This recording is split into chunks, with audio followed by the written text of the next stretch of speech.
Hello guys, j'espère que vous allez bien. Sans perdre d'instant, on y va chez Ladoa. Actuellement, dans la musique du côté américain, on voit beaucoup, il y a des clashs qui se font de tous les côtés, que ce soit Drake avec Kendrick. L'histoire de Drake, ça va loin.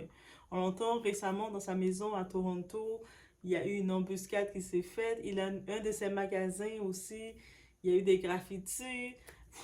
Ça va loin, les histoires vont loin. On sait qu'il y a de l'autre côté, on a Chris Brown avec Quavo. Du côté des femmes, ça pique aussi. Du côté des femmes, on a qui encore? On a GT contre, je pense que contre Sukiana. On a aussi un petit peu partout, il y a l'animosité entre Ice Spice. Maintenant, techniquement, et Nicki, parce qu'elle s'est fait un peu exposer. Bref, c'est le côté américain. Mais vous savez quoi? Du côté francophone, semblerait-il que c'est spicy aussi. On a Gims, yes, Gims, qui et Booba qui semblent reprendre.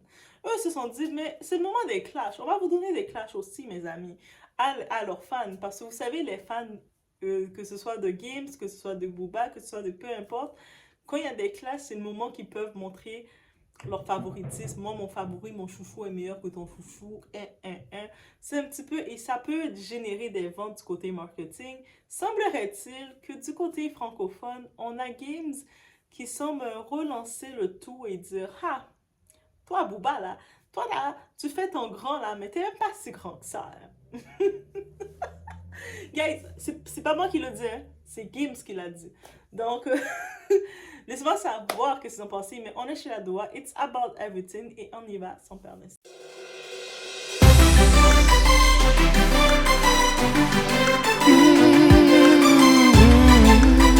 Comment tu peux te lever le matin, tu penses à Demdem, tu penses à ma femme, ou tu penses à un tel, tu penses à telle femme, telle. Quand ça venait pleurer, Guy, je veux un feat, fais-moi un bel âge, je veux un bel âge, je veux énergie, je veux ci, je veux ça, je veux un bel âge. Tu te souviens de ça? On s'est vu au studio, non? T'étais là tout timide, grand gaillard, tout timide comme ça. Grand géant, j'ai compté, c'était moi comment il était. Ça va bien? Je sais tellement de choses sur toi, Winnie. Je sais que tu pleurais en prison. Je sais que tu pleurais, ma green card, elle va sauter, elle si bro. Et on remet tout dans le contexte. À la base, t'as grandi à Meudon, dans la forêt, je sais pas quoi. T'es mal de base déjà. Malgré ça, t'as réussi à faire du beurre là-bas. Donc ça, déjà, c'est ta vraie prouesse, elle est là. Ta prouesse, c'est qu'avec Pimprenel et Biscotte, tes deux chevaux là, tes deux poneys là, t'as réussi à faire ton beurre. Et ça c'est fort, Winnie. Winnie, t'es une victime, Winnie. Tu peux même pas marcher seul dans Paris. Tu peux pas te balader. Tu peux pas te retrouver dans un endroit. En fait, tu marches avec la police, Winnie. Moi, je le sais. Le peuple ne le sait pas, mais moi, je sais que certains commissariats sont en partenariat avec toi. Tu marches avec la police. C'est une dinguerie. Il y a un côté stylé. Mais avec tout ce que tu revendiques, le boucan que tu fais là, c'est pas bon, mon gars. Alors, en effet, je vous ai laissé juste écouter. Ça, c'est Games, comme vous avez vu. Games parle. Je sais pas c'est quand le facteur temps que ça a été laissé. Je pense que c'est quand même assez récent parce que dans la page TikTok de Booba, il a fait un montage de toutes les différents bouts d'entrevues de Games pour un petit peu le provoquer. On connaît notre Booba, comment il fonctionne. Mais moi, je dis, moi récemment, je parlais de peut-être une future collaboration entre Booba et La Fouine.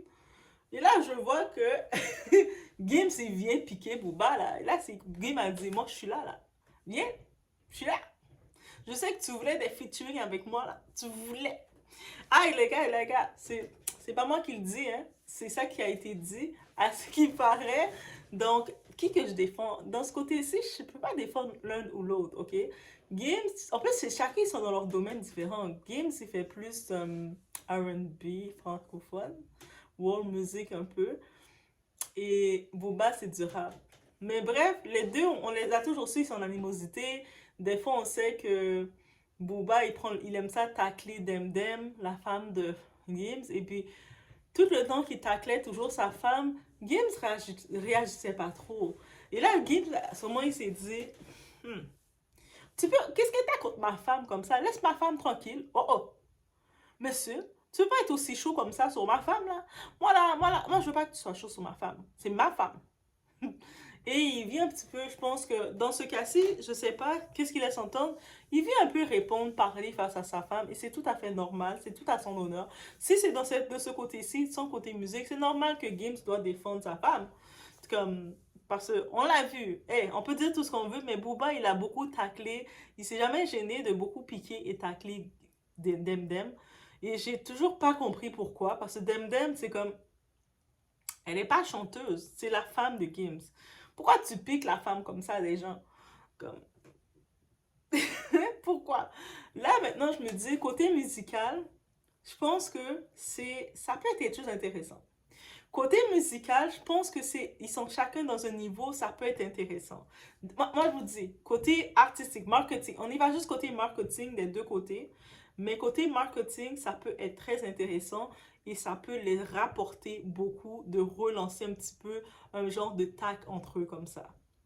Ils peuvent vraiment le prendre, que ce soit l'équipe de Booba, que ce soit l'équipe de Gims, il peut générer quelque chose derrière parce qu'ils sont deux grands. Comme du côté musical, ils sont deux grands dans la scène, deux connus. Ils ont les deux une grosse plateforme. Que là, les deux commencent à lancer des petits tags comme le côté américain, mais côté francophone. Je pense que ça serait intéressant. Laissez-moi savoir dans les commentaires, vous êtes pour qui? Ok, on va y aller avec les couleurs. Le petit cœur bleu, c'est pour Gims. Le petit cœur rouge, c'est pour Booba. Mais laissez-moi savoir, vous pensez, et vous serez pour qui? Est-ce que vous pensez, ce tac-là, je pense que la seule chose, ça va rester qu'ils s'envoient des pointes. Non, toi t'es le meilleur, toi t'es ci. Mais à date, je pense pas que c'est des tags méchants, comme du côté américain, où il y a des grosses menaces qui risquent d'être faites, comme on entend avec Drake. Je pense que c'est un genre de petit clash qui peut générer côté marketing, qui peut générer quelque chose pour les deux. Et on vous parle, pour les deux, ça peut vous générer quelque chose et en même temps, ça nous divertit aussi. Oui, on le voit du côté, je vous l'ai dit, du côté américain, c'est ça qu'ils font maintenant. Ils se lancent des clashs et je suis certaine qu'il y en a beaucoup qui sont même pas en problème pour de vrai, mais ils génèrent des problèmes parce qu'ils savent que leurs fans ça chauffe leurs fans et puis eux autres, ça les génère du... Donc, ça veut dire que oui, je pense que ça peut être intéressant de voir ça. Et puis, peut-être derrière le clash, il y a peut-être d'autres associations, d'autres collaborations, d'autres clans qui peuvent se faire parce qu'on sait que certains clans qui vont être pro-Gims, surtout dans les artistes, ils vont se mettre de son côté. D'autres personnes qui vont être pro-Booba, ils vont se mettre de leur côté. La piraterie, la piraterie n'est jamais finie, comme Booba le dit. Mais je pense que, bref, dans le côté marketing, moi je vais juste dans le côté marketing, je pense que c'est un clash qui peut être intéressant à être exploité. On parle côté business, guys. Ça peut réellement être intéressant à être exploité. Honnêtement, je connais pas trop l'histoire, l'antécédent de qu'est-ce qui a pu se passer. Si je suis ce que Gims dit, c'est une histoire de featuring, que Booba voulait faire des collaborations avec Gims, et Gims a dit non. Et là, ils sont fâchés. Mais c'est une version que j'écoute. J'imagine qu'il y a beaucoup plus que ça, ou peut-être moins. Mais en tant que tel, je pense que les deux, ça peut être intéressant de jouer sur ça parce que je pense que Gims, on l'a jamais réellement vu directement être en clash avec un autre artiste. Peut-être en soum-soum, il est en clash, mais pas publiquement. Et puis, je pense on peut le voir une autre image de lui comme ça, la même façon qu'on a pu voir Chris Brown qui est reconnu comme chanteur R&B et puis on le voit qui fait du rap. Limite, on veut voir Chris Brown qui fait du rap. Moi, je veux un album Chris Brown qui rappe seulement. Donc, je pense que ça serait peut-être intéressant de voir Gims entrer dans ce côté-là. Peut-être qu'il va nous sortir un rap. Maintenant, ils ont fait des parlers. C'est drôle un petit peu, ça attire notre attention. Maintenant, j'aimerais que du côté francophone, ils décident de lancer des sons. Ils vont au studio et puis ils nous lancent un son. Oui, Doha, c'est ça que je veux, c'est ça que je réclame. On voit, on voit Gims qui arrive avec un son. Ah oui, t'as dit ça. Il lance un son, je sais pas comment il va le faire, il lance un son et Booba il arrive, il lui répond, ou peu importe l'un qui ou l'autre qui répond, mais chacun il se donne un diss track, mais côté francophone. Je pense que ça fait longtemps que le côté francophone, je sais pas c'est quand, ça remonte à quand, les derniers clashs du côté francophone, mais je pense que ça fait longtemps qu'on n'a pas vu ça. Et puis moi je pense que des fois, de temps en temps, un petit peu de bisbille, un peu de bisbille ne fait pas de tort, ok? Donc, oui, je l'ai dit, un peu, là, vous dites, ouais, pourquoi tu demandes la bisbille chez les gens? Mais un peu, juste un petit peu, juste pour nous piquer un peu, juste pour nous réveiller, pour nous rappeler, là, un petit peu, là, qu'est-ce qui se passe. Et puis, derrière ça, ça va aussi réveiller leur public, leurs supporters, leur communauté. Le monde va être comme, ah oh, oui, moi je défends je suis la piraterie, moi je suis Gims. Et ça va réveiller un peu les gens. Je pense que oui, de temps en temps, les artistes comme ça, ils ont besoin de check it hard. Et je pense que les deux, ils sont quand même dans un niveau. C'est pas comme si un est en haut et l'autre est en bas. Je pense que les deux, techniquement, dans leur domaine, ils sont au même niveau. Ah, là, le monde, je sens que les gens vont me dire, comment ça tu dis qu'ils sont dans le même niveau, Doha? Qu'est-ce que t'as compris? Moi, personnellement, je trouve que oui, pour faire un clash ensemble, je pense pas que un va perdre là. Les deux, ça peut les rapporter de se faire un petit clash ensemble, juste pour nous chauffer un peu, pour envoyer des pics, pour faire un petit genre comme piquer, être un petit peu narquois, s'envoyer faire des grimaces. Je pense que oui, je pense que ça peut être drôle. Je pense que ça va être un bon divertissement côté musical. Et qui sait, peut-être ça va générer des nouveaux sons et un petit peu plus de nouveaux sons du côté francophone parce que je pense qu'il manque de ça du côté francophone.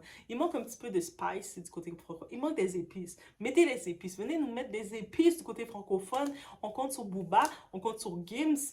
Venez mettre les épices. Et mettez les épices. Peut-être il y en a d'autres qui vont se rajouter. Peut-être Dadju va se rajouter. Il va venir faire des ou, a, o, o. Donc, et on sait jamais. Peut-être ça va générer un retour entre Booba et Niska. Ok, peut-être je commence à arriver trop loin. Mais j'aimais bien la collaboration Niska et Booba.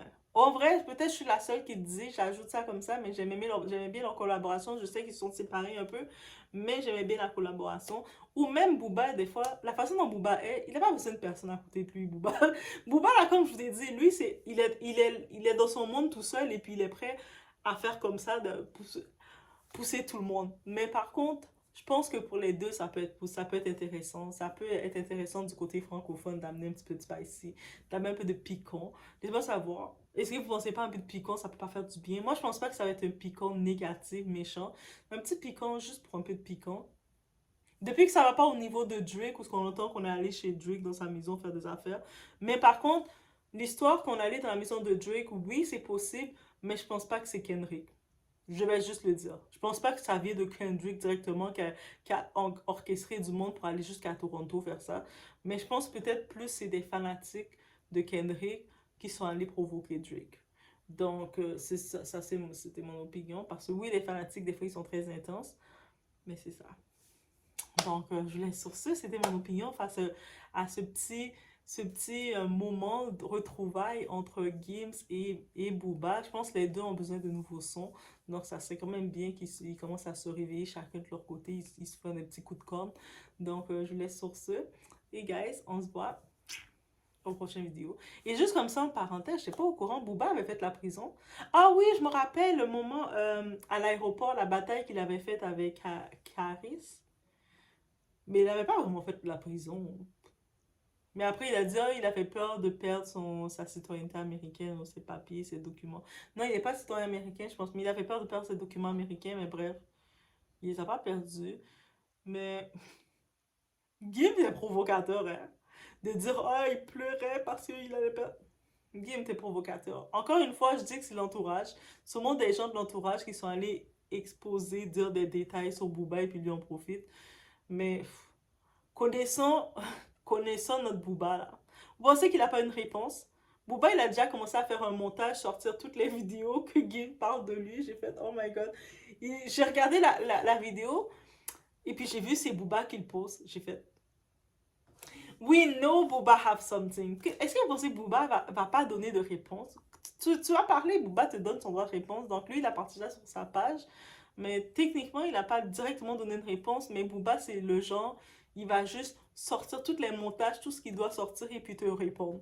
Donc, this is Booba. Donc, je pense que ça fait depuis un moment que ça dure et ça serait le temps de faire un petit. De créer quelque chose, de créer quelque chose parce que je pense que ça fait longtemps qu'on le sait que Gims et Booba, ils sont plus très amis. Est-ce qu'ils ont déjà été amis? Est-ce que dans l'industrie, il y a réellement des amis? Ils sont pas tous des opportunistes. Chacun sont là pour l'intérêt de l'autre. Et quand tu as plus ton intérêt, tu veux jeter l'autre. Moi, j'aurais plus ça. Mais peut-être il y a une époque, ils étaient plus proches. Maintenant, ils sont plus proches. C'est ça que je dirais. Mais par contre, s'ils réveillent un petit quelque chose, un petit beef, on va dire, musical, un petit beef du côté francophone, je pense que ça peut être intéressant pour les deux, du côté marketing. Encore une fois, je le dis, laissez-moi savoir dans les commentaires en bleu, petit cœur bleu, c'est pour Gims, petit cœur rouge, c'est pour Booba. Qui vous pensez dans un genre de beef qui décide de lancer aussi un beef du côté francophone, comme il y en a tant du côté anglophone? Est-ce que vous pensez c'est qui risque de dominer? Oui, qui risque de dominer? Soit par ses réponses, par son répondant. Qui vous pensez qui risque de dominer réellement? Je vous laisse sur ce. On se trouve au prochain vidéo, guys.